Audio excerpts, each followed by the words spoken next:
Cérémonie officielle de la commémoration du 102e anniversaire de la victoire et de la paix du 11 novembre 1918. Lecture du message de Geneviève Darrieussecq, secrétaire d'État auprès de la ministre des Armées par Monsieur le maire.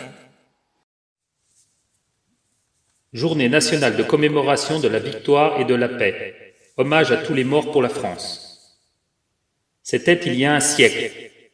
Ce 10 novembre 1920, la Grande Guerre était achevée depuis 2 ans. Dans la citadelle de Verdun, Auguste Tin, soldat de 2e classe et pupille de la nation, dépose un bouquet d'œillets blancs et rouges sur le cercueil d'un soldat. Un parmi tous les combattants des Flandres, de l'Artois, de la Somme, du Chemin des Dames, de Lorraine, de la Meuse. Un de ces braves, un des poilus qui participa à une interminable guerre.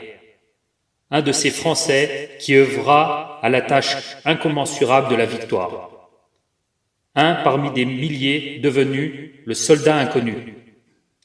Le 11 novembre 1920, le peuple de France l'accompagne solennellement sous les voûtes de l'Arc de Triomphe.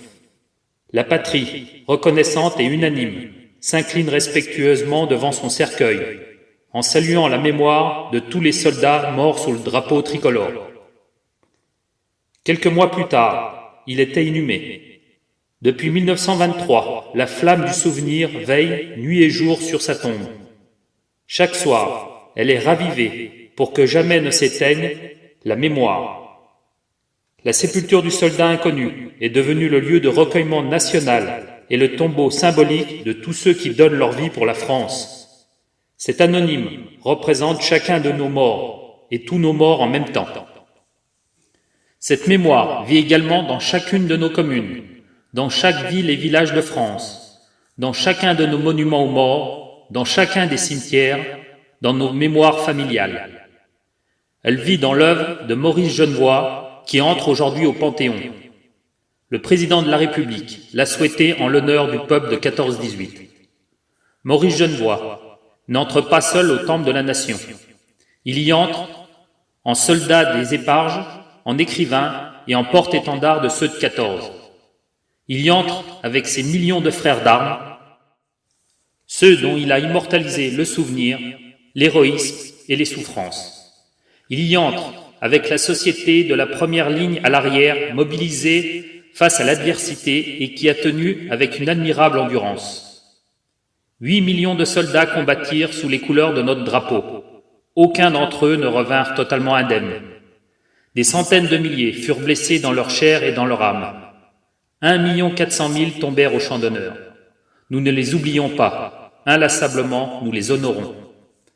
Chaque 11 novembre, la nation rend également un hommage solennel à tous les morts pour la France, ceux d'hier et ceux d'aujourd'hui.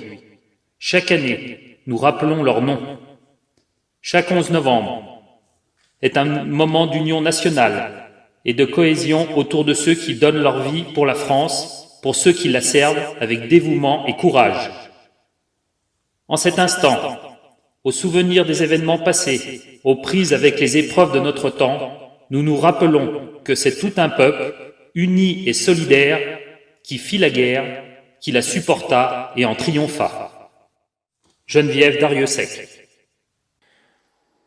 Hommage aux morts pour la France.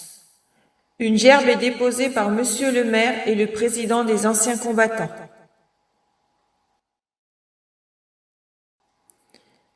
Lecture des noms des morts pour la France depuis le 11 novembre 2019.